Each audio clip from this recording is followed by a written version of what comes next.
小姐如此惊惶无措的样子，哪还有半点太子妃的风采？既然不行的话，就早日打道回府吧。任安乐，帝承恩是我等了10年的太子妃，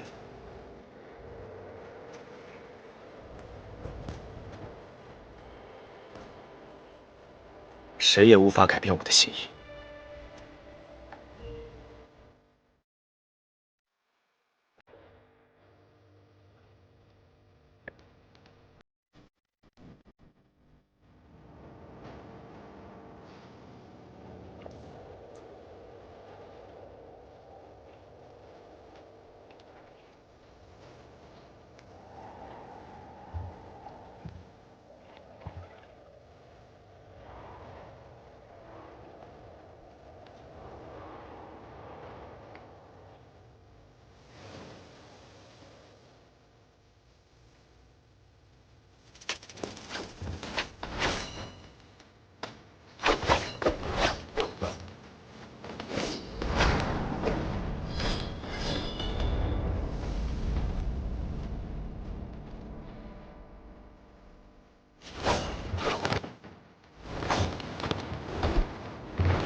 殿下，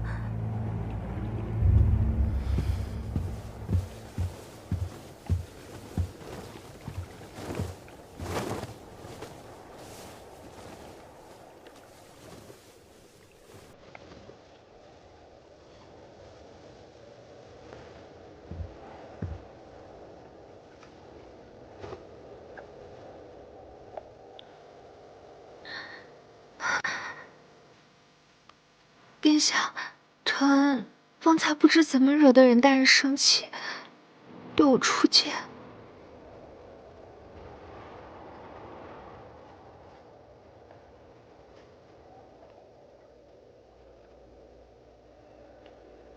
你误会了承恩，我深知任安乐的为人，他不会随意出手伤人。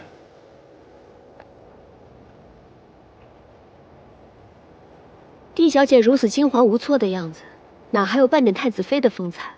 既然不行的话，就早日打道回府吧。任安乐，帝承恩是我等了10年的太子妃，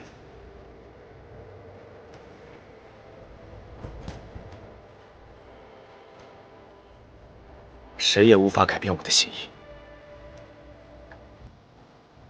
谁也不能将你轻易砍低。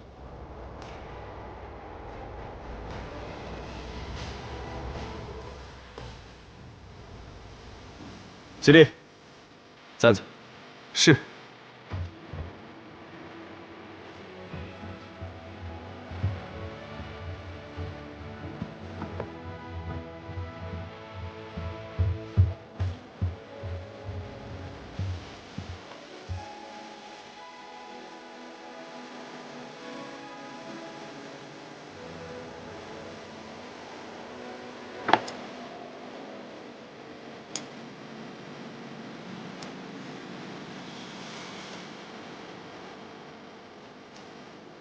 这簪子是你母亲留下的，你若是看中了谁，就当众戴在他的头上。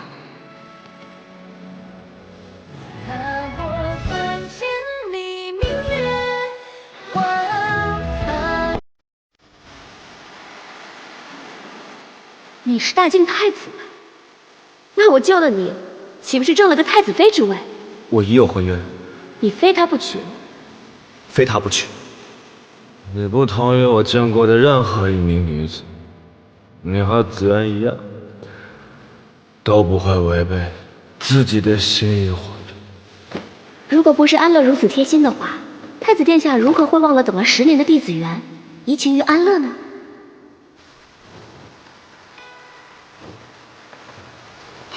太子殿下，你害羞了？就算当不了太子妃，我也要在离你很近的地方，看看你的心究竟为谁而跳。此人，太祖有遗旨，封你为太子妃，太子妃之位只属于你。然了，寒夜会取弟子缘，他不会把太子妃之位给天下任何一个女子。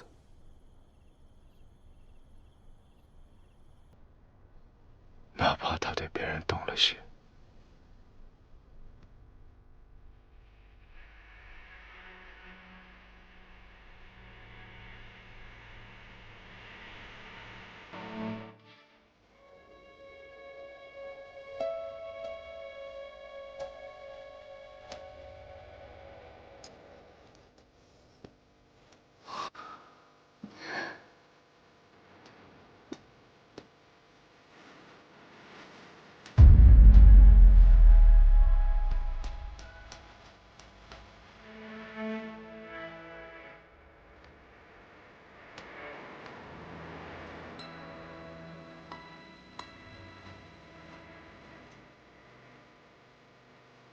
太子可还把本宫的话放在心上？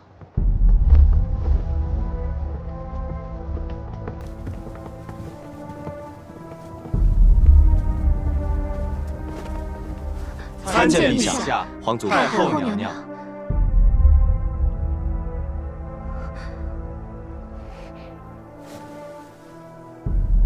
臣记得皇祖母自幼教导，口言之，身必行之。臣作为大晋储君，当做表率。臣曾说过，太子妃之位非帝承恩不可。如今便是践行诺言的时刻。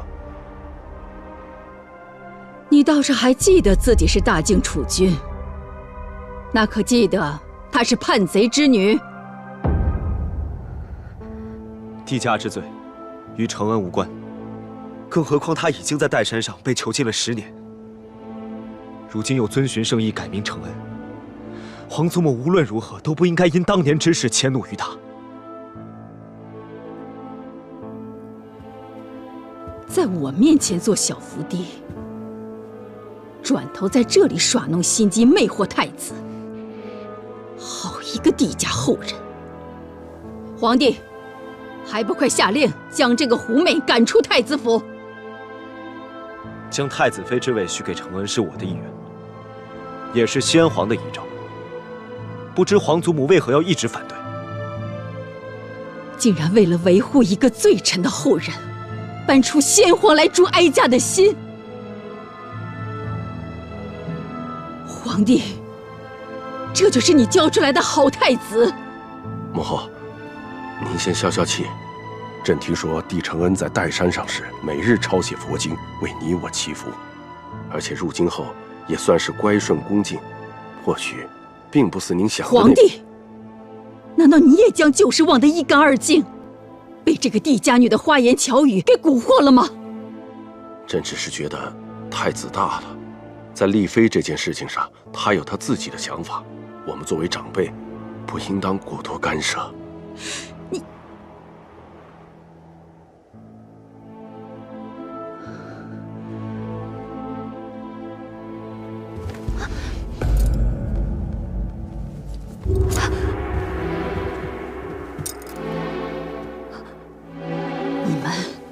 你们尽管胡闹，只要我还是大靖的太后一日，帝家女就绝不可能入太子府。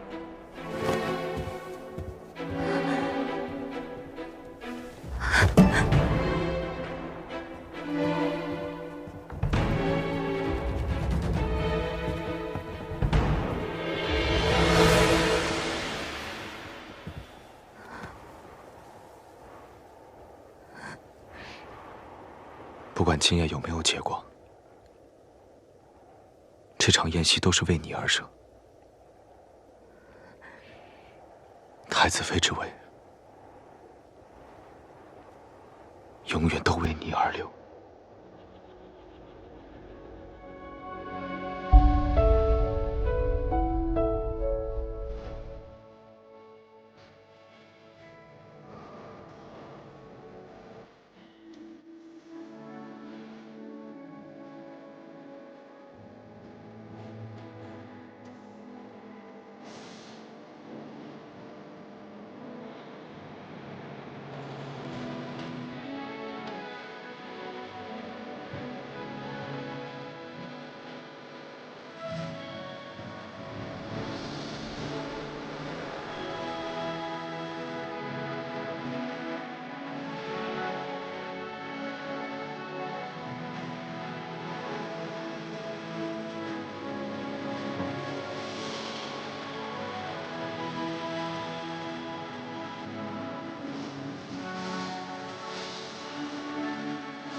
雪下这么大，还不走快一点？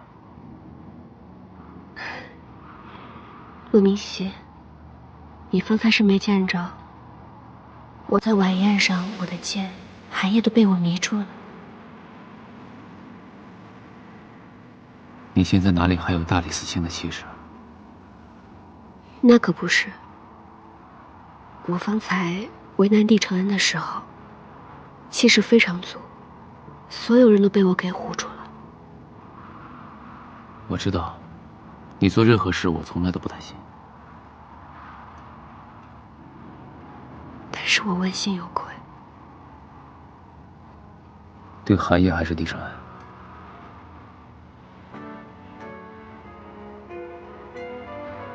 对九泉之下的父亲问心有愧。寒夜拿出簪子那一刻，我竟还期待着他会将簪子别在我的发间。我到底在想什么呀？那可是韩家的簪子。思远，我相信侯爷在天之灵，他一定会理解你的苦楚。我想回侯府走一走。我陪你。不必了，有些话，我想一个人对父亲说。那也好。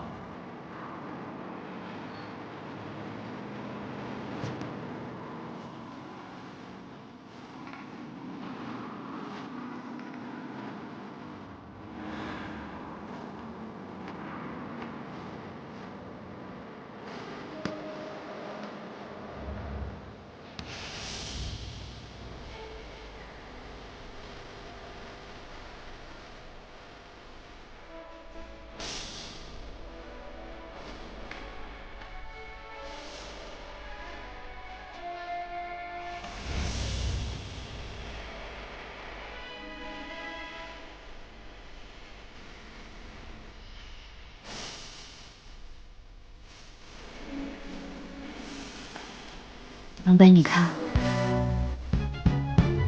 好大的雪！等明天醒来，整个京城都会白茫茫一片，不会留下任何痕迹。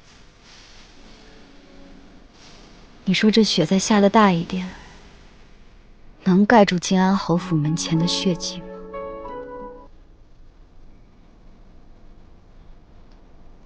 属下只知道，这雪要是再下去，将军就该病了。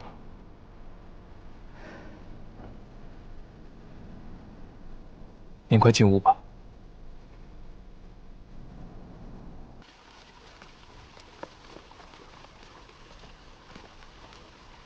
站住！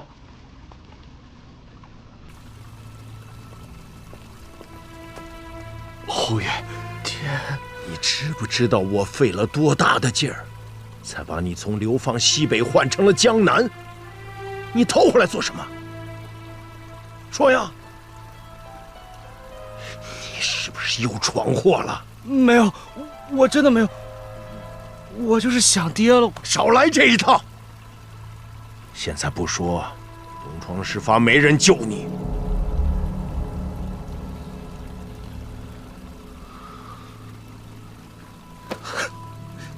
爹，我错了，我真的错了，求您帮我！现在只有您能帮我了，爹。发生了什么？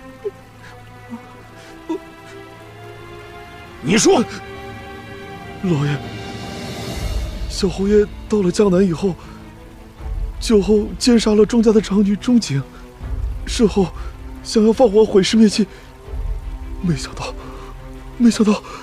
失手把钟家满门都烧死了。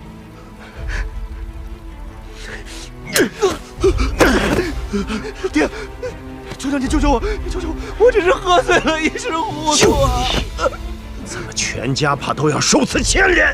老爷，你就饶了小侯爷吧。侯爷，如今瞒是瞒不过去了，不如替小侯爷找一个替罪羊。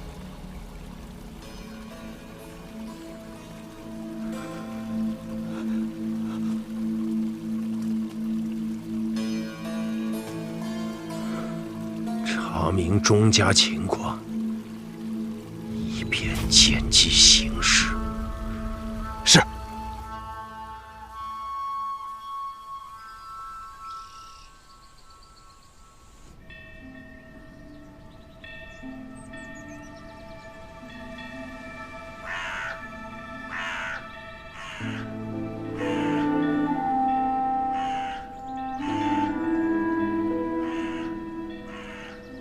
父亲，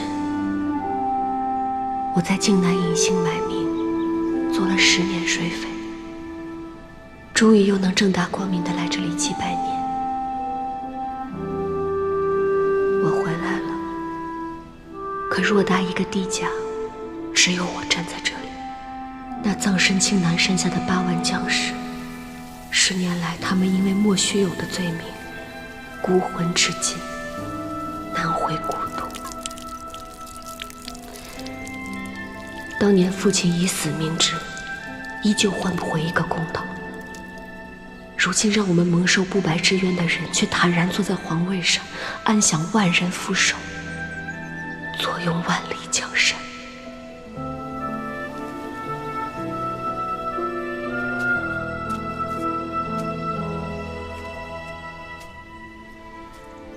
父亲，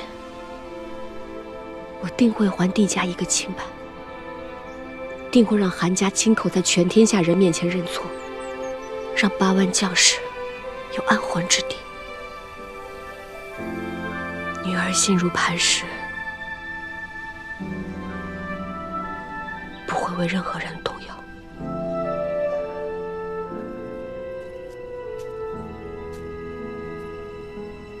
安洛，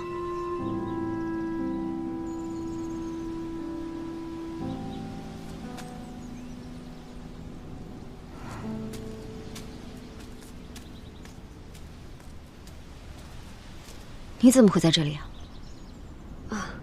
听闻选妃宴那日是靖安侯的忌日，我心中颇为感慨。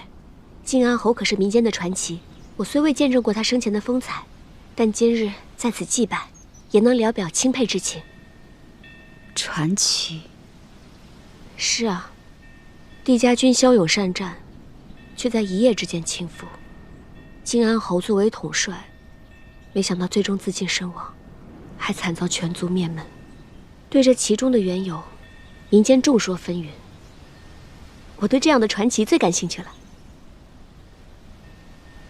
英雄被迫以死明志，8万帝家将士埋骨黄沙，何其悲凉，何其惨烈！在后世却只得传奇2字寥寥概括，沦为众人茶余饭后的谈资。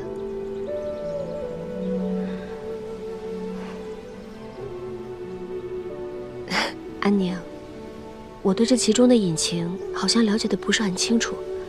不过既然你们都记得靖安侯，那他就没有真正的死去。不打扰你缅怀旧人了，我先走了，改日一起喝酒。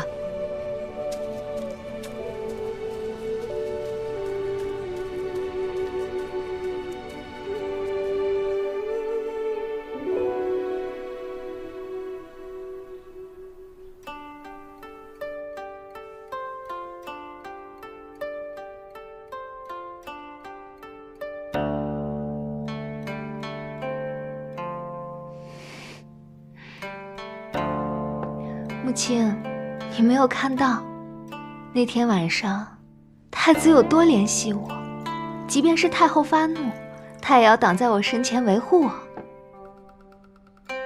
既然现在有太子殿下的保护，那你大可不必像以前一样谨小慎微，也是时候到靖安侯府走一趟了。我不去。虽然说我在选妃宴上得到了殿下的眷顾，却也成为了不少人的眼中钉。若此时去靖安侯府祭拜，那岂不是授人以柄？但是你可别忘了，让太子殿下怜惜的是你弟子元的身份。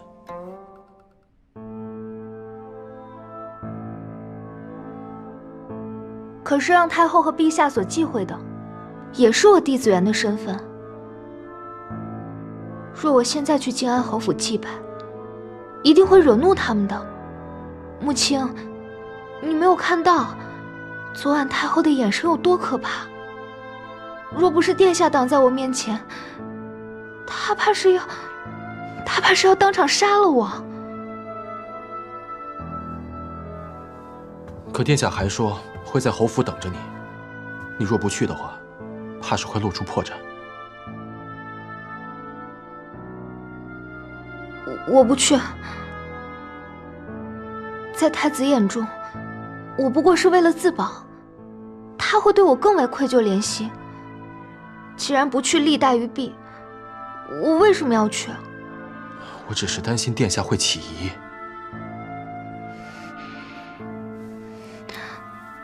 母亲，我知道你都是为了我着想，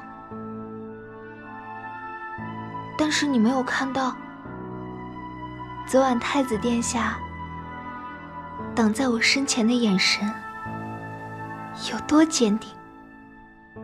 我相信他是不会放弃我的。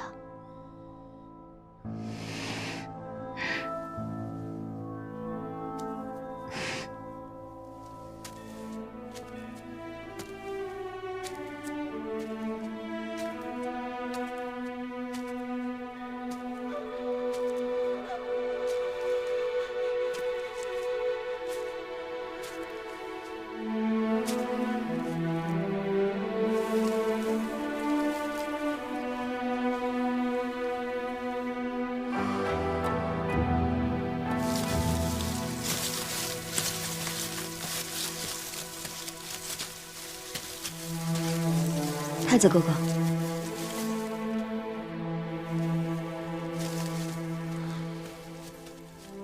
靖安侯府破败萧条多年，终归不是我一时便能清扫干净的。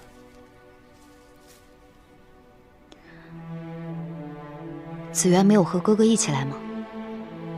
他应该是因为生病未愈，所以才无法前来吧。哥哥何必自欺欺人？你我都知道，他是明哲保身，为了坐稳太子妃之位才不来。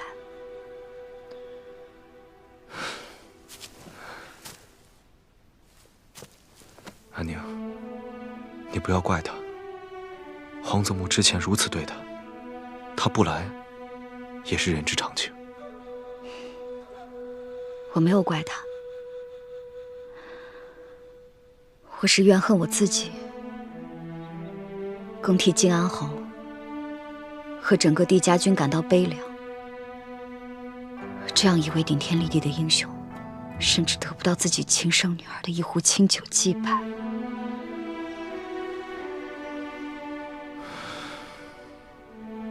靖安侯和帝家军一样，都曾为我大靖浴血奋战，都是顶天立地的英雄。不过10年前的旧事，终归是因为帝家谋逆。安宁，你当年何其年幼，又何其无辜，这份愧疚，不应该由你来承担。我一点都不无辜，最无辜的是子源。若是没有10年前的那场悲剧，子源也不会变成今日的承恩，来见自己生父一面都不敢，都不能。哥哥，是韩家一手毁了子源。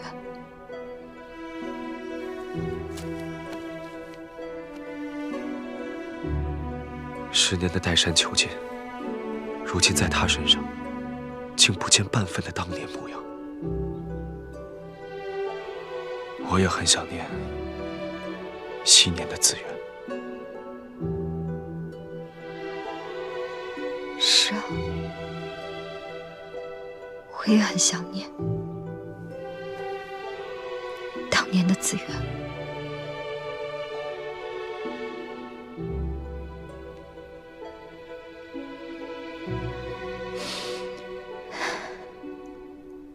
不过子源没来，我方才碰到了另一个人。骆明熙也来了。是安乐。你可知我看到安乐的时候在想什么？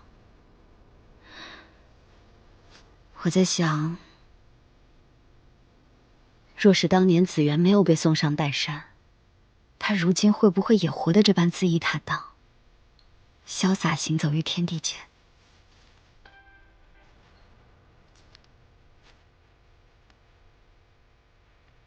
任安乐。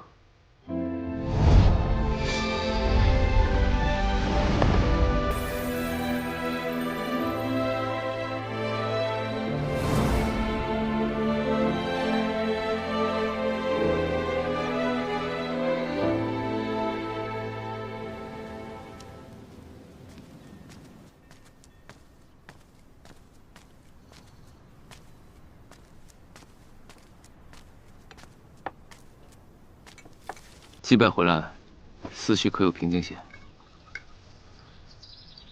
帝家现在如此的落魄，能够为帝家平反的只剩我一人，这样我更要心无杂念，才能够复仇成果。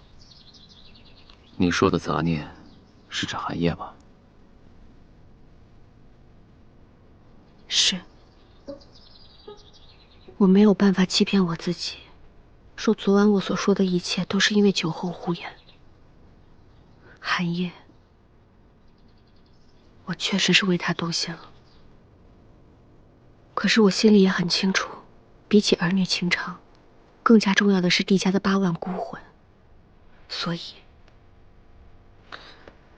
我不会再让自己在这段感情当中沉溺下去了。不管是真情还是假意，我要做回我自己。子安，在我面前，你永远可以做最真实的自己。在扮演任安乐的这些年，只有在你面前，我才最轻松、最自在。我去祭拜的时候，安宁也来了。安宁，你没露出破绽吧？安宁从前最是单纯率真，可是久别重逢，不知是怎么了，总感觉她好像有些敏感。此事我会去查，不过仅凭祭拜，他也难以联想到你的身份。还有一事，钟家灭门案和古云年有关。这阵子古云年表面低调，但暗地里却在搜寻一个叫做钟海的人。钟海，是他？没错，他就是我们一直找寻的帝家军幸存者。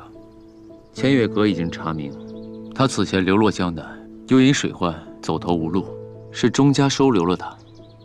他对钟家忠心耿耿，更可能是钟家灭门案唯一的证人。古余年想必正是因此要杀人灭口。钟海会成为我们扳倒古余年的关键。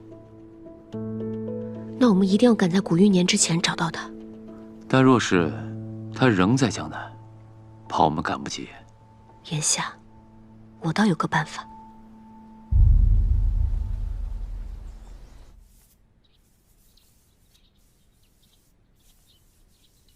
太子殿下，请。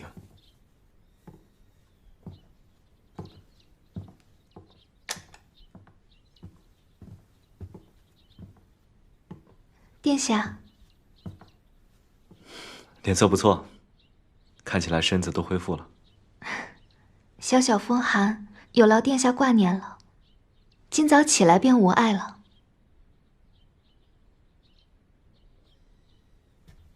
你在练字？我闲来无事的时候，写了些诗词，殿下见笑了。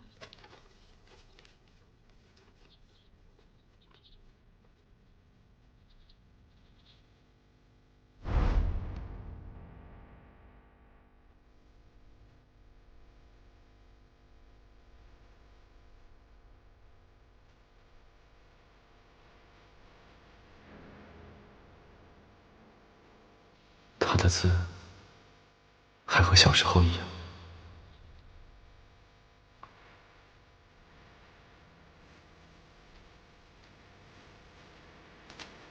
还记得你以前为侯府题字，闹出了风波，为此我还被陛下训斥过，你可还记得？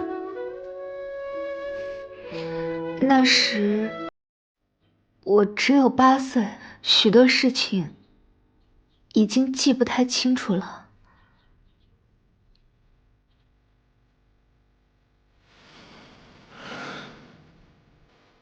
时候不早了，我该走了。殿下好不容易来一趟，不跟承恩多待一会儿吗？你病体初愈，要好好歇息。殿下，殿下啊！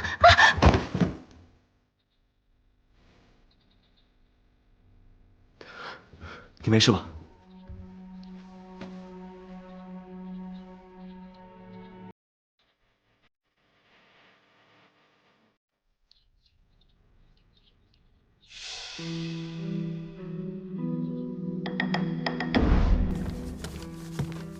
你看我写的，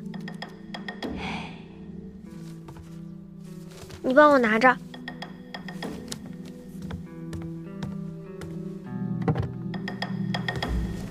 啊！哎，子源，来，快让我看看。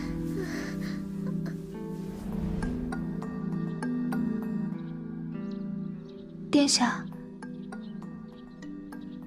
殿下，您怎么了？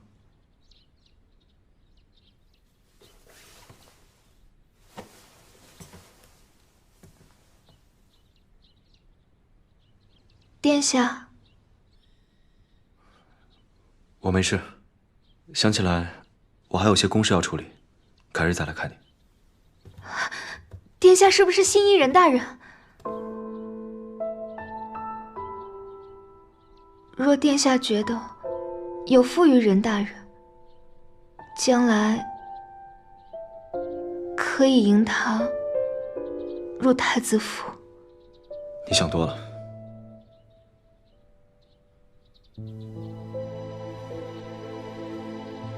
任安乐乃当朝重臣，国之柱石，我不会将他引入太子府。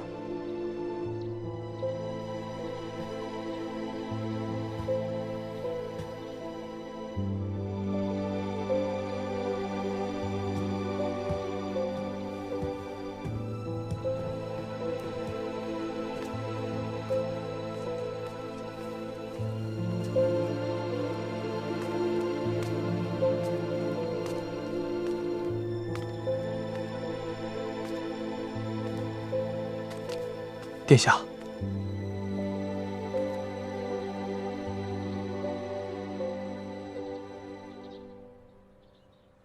你可相信10年改变的不只是一个人的脾性，甚至连身上的伤疤都荡然无存。属下只知道，世事无常，人心莫测。你立刻派人去调查，岱山上这10年到底发生了什么？是。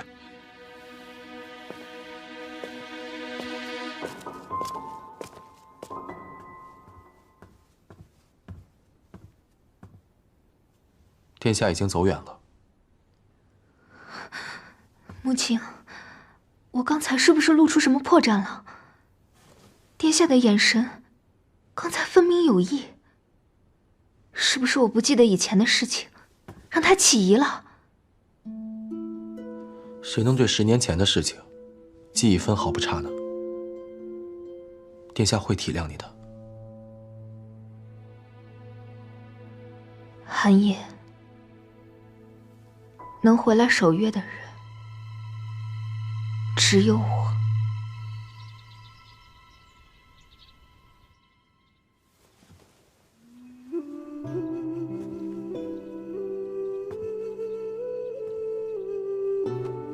晋安侯戎马一生，可短短10年，却已无人记得。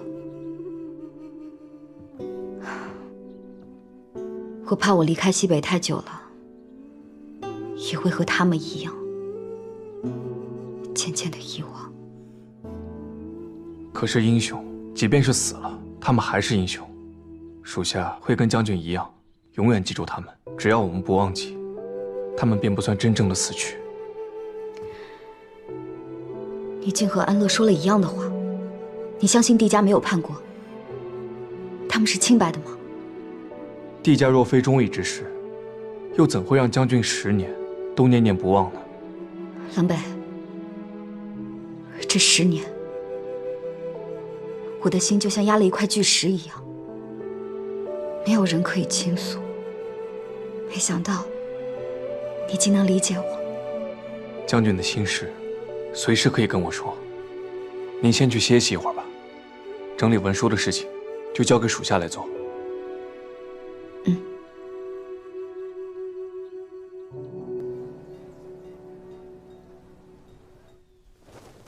早上才见过，现在又把我叫过来，你还越发记挂我了。找你过来，是有重要的事。我知道帝承恩的事，可是目前传来什么消息？帝承恩在寒夜面前露出了破绽。